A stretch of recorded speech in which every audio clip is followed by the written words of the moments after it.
यूं समझ ले कि मैं सोने का चम्मच लेकर पैदा हुआ था। मेरे दादा जान सिंधी वडेरे थे, इसलिए उनके इंतकाल के बाद उनकी सारी ज़मीनें, जायदाद, सोना, गाड़ियाँ मेरे वालिद साहब के पास आईं। हमारा ख़ानदान सिंध का सबसे अमीर ख़ानदान माना जाता था। जब मैंने होश संभाला तो हमारी जायदाद की कुल मालियत 3 अरब रुपए थी।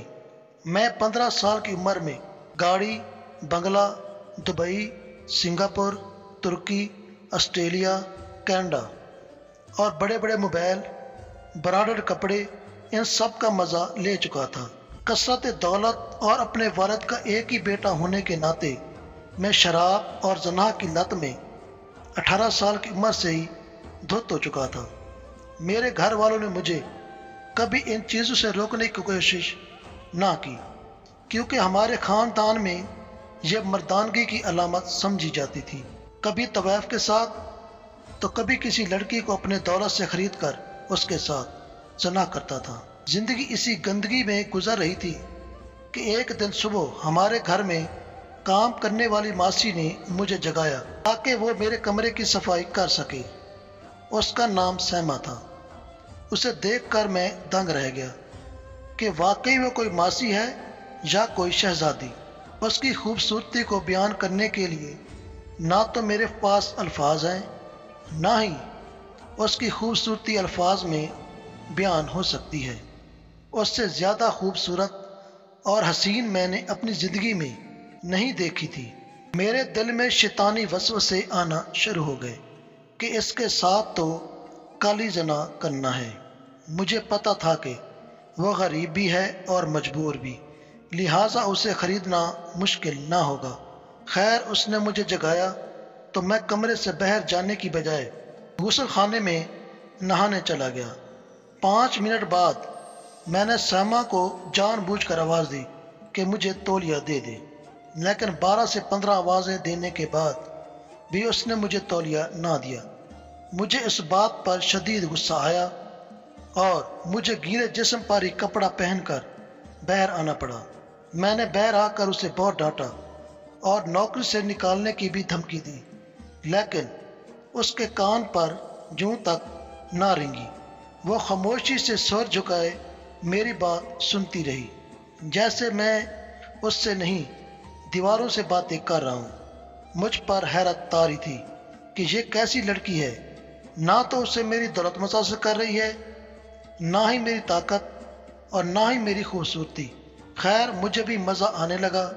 उस बार कोई मुश्किल शिकार हाथ में आया है। मैं पूरा दिन बहाने बहाने से उसके पास जाकर उससे फ्री होने की कोशिश करता रहा, लेकिन उसने मुझे लिफ्ट तक ना करवाई। सिर्फ मेरे साथ ही नहीं, घर के दूसरे मर्दों और दूसरे नौकरों से भी वो कोई बात ना करती। 4 दिन लगातार कोशिश करने के बावजूद भी मैं उसे गुनाह पर मैल ना कर सका। मैं चाहता तो उसे ज़बरदस्ती अगवा करके उससे ज़्यादती कर सकता था, लेकिन पता नहीं मेरा दिल मुझे इस चीज़ की इजाज़त नहीं दे रहा था। वक्त गुजरता गया और देखते ही देखते 4 माह गुजर गए, लेकिन वो मेरे काबू आने का नाम ही नहीं ले रही थी। इन 4 माह में मैंने लोगों से उसकी पसंद नापसंद का पूछा कि शायद मैं अपने अंदर उसकी पसंद की तब्दीली लाऊं और वह उसे पसंद आ जाए। बहुत से लोगों ने बताया कि सैमा बहुत दीनदार और बाकिरदार लड़की है, इसलिए मैंने शराब पीना भी छोड़ दिया और ज़ना करने का भी दिल नहीं चाहता था। फिर किसी ने बताया कि उसे मेहनत और काम करने वाले लोग पसंद हैं। मैंने अगले दिन बाबा की ज़मीनों का काम संभालना शुरू कर दिया। काम संभालने के बाद पता चला कि अब्बा के मुंशी हर महीने लाखों का चूना लगा रहे हैं, इसलिए काम में दिलचस्पी बढ़ने लगी और आहिस्ता आहिस्ता मैंने उन मुंशियों को फारिग कर दिया। काम पूरी जिम्मेदारी मुझ पर थी और पूरा दिन काम में निकल जाता। अक्सर तो 2-2 दिन घर लौटने का मौका ही नहीं मिलता था। पूरा दिन दिल बेचैन रहता था कि कब घर जाऊंगा और सैमा का दिल भर कर दीदार करूंगा, लेकिन मैं ज़ब्त करता रहा, دل ہی دل میں یہ خیال آتا کہ اب جیسا کہ میں اسے گھر میں کم نظر آنے لگا ہوں تو شاید اس کا دل بدل جائے۔ مجھے اب اس سے زنا کرنے کا نہیں بلکہ نکاح کرنے کا دل چاہنے لگا۔ میں اپنی ساری دولت کے بدلے اس کا پیار اور محبت چاہتا تھا۔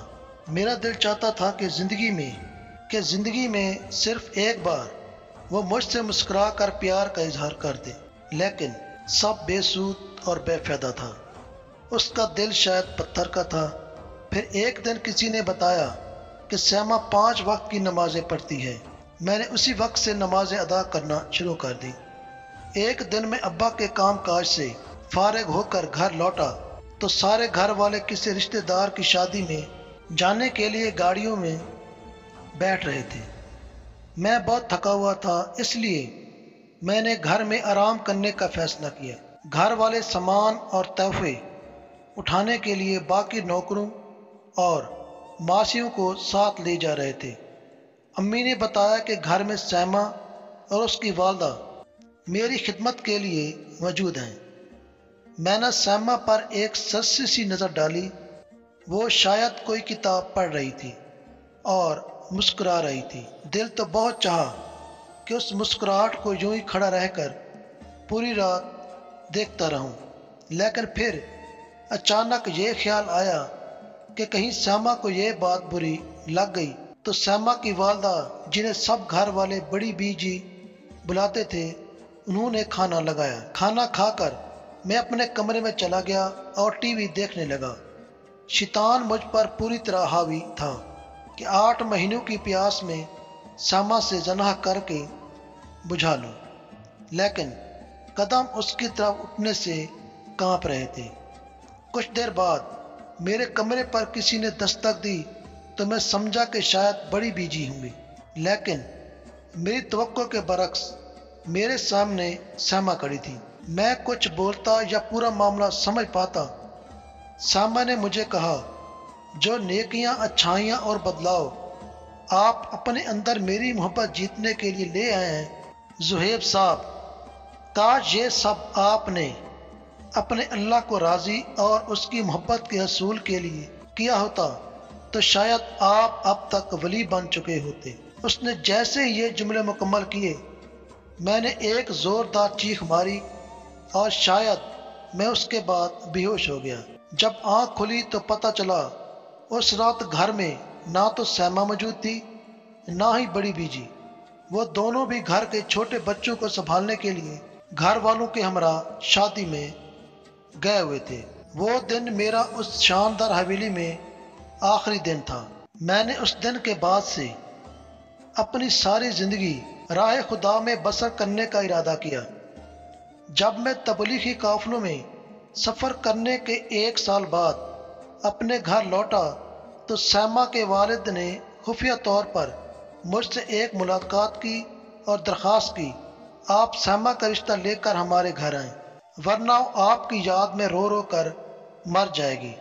مجھے اپنے کانوں پر یقین نہ آیا کہ اللہ کے فضل و کرم سے میرا اور سیما کا نکاح 3 ہفتوں میں ہی طے پا گیا اور آج ہماری شادی کو 22 سال گزر چکے ہیں۔